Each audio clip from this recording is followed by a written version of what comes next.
প্রিয় শিক্ষার্থী বন্ধুরা, আমরা আজকে শিখব চেক ও ব্যাংক সংক্রান্ত লেনদেনের জাবেদা। গ্রাহক চেক পাওয়া গেলে নগদান হিসাব ডেবিট হয়। দাগ কাটা চেক পাওয়া গেলে ব্যাংক হিসাব ডেবিট হয়। কোন ধরনের চেক পাওয়া গেছে তা যদি প্রশ্নে উল্লেখ না থাকে তাহলে দাগ কাটা চেক মনে করে ব্যাংক হিসাব ডেবিট করতে হবে। চেক মারফত প্রদান করলে ব্যাংক হিসাব ক্রেডিট হবে। প্রাপ্ত চেক বা ব্যাংক থেকে প্রত্যাখ্যাত হয়ে ফেরত আসলে ব্যাংক হিসাব ক্রেডিট হবে। ইস্যুকৃত চেক প্রত্যাখ্যাত হলে ব্যাংক হিসাব ডেবিট হবে। ব্যাংক সংক্রান্ত আমরা কিছু নিয়ম জানলাম। এই নিয়মের উপরে আমরা কিছু সমস্যার সমাধান শিখব। আমরা 1 তারিখে দেখতে পাচ্ছি ব্যাংকে জমা দেওয়া হলো 2000 টাকা। ব্যাংকে জমা দিলে ব্যাংকের জমা টাকা বৃদ্ধি পায় এবং ব্যবসায়ের নগদ অর্থ হ্রাস পায়। আমরা জানি সম্পদ বৃদ্ধি পেলে ডেবিট হয় এবং সম্পদ হ্রাস পেলে ক্রেডিট হয়।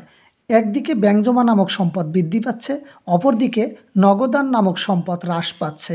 এই কারণে ব্যাংক জমা হিসাব ডেবিট, নগদান হিসাব ক্রেডিট। আমরা 2 তারিখে দেখতে পাচ্ছি ব্যাংকে চলতি হিসাব খোলা হলো 1000 টাকা।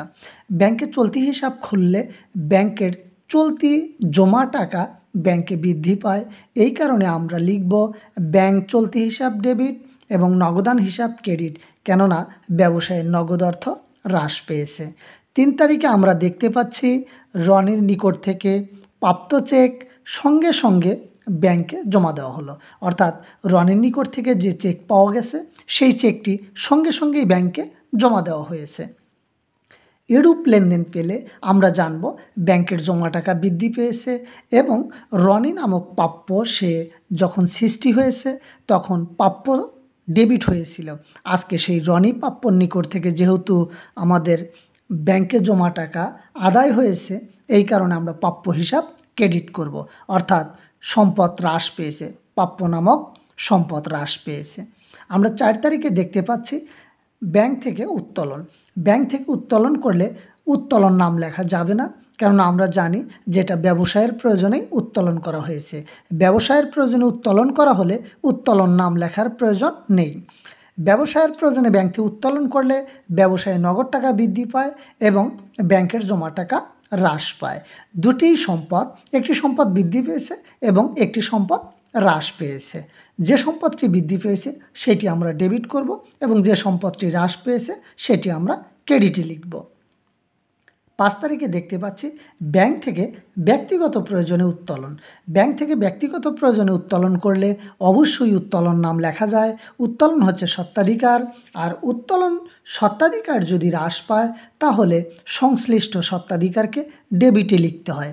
এই কারণে যেহেতু উত্তোলন মালিকানা সত্ত্ব হ্রাস পেয়েছে তাকে আমরা ডেবিটে লিখব এবং ব্যাংক থেকে উত্তোলন করার কারণে ব্যাংকের জমা টাকা হ্রাস পেয়েছে, ব্যাংক হিসাব ক্রেডিট হবে।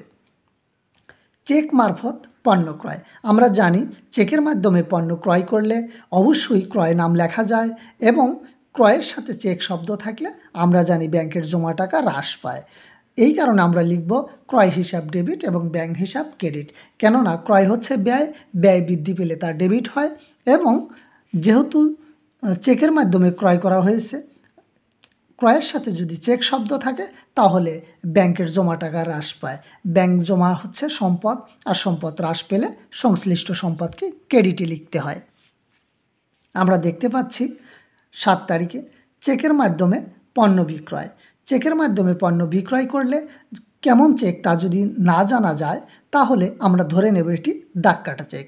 আর দাগ কাটা চেকের মাধ্যমে পণ্য বিক্রয় করলে অবশ্যই ব্যাংক হিসাব ডেবিট হয় এবং পণ্য বিক্রয় করলে ব্যাংক হিসাব ক্রেডিট হয়, কেননা ব্যাংক হচ্ছে সম্পদ, সম্পদ বৃদ্ধি পেলে তা ডেবিটে লিখতে হয়, আর বিক্রয় হচ্ছে আয়, আয় বৃদ্ধি পেলে তা ক্রেডিটে লিখতে হয়।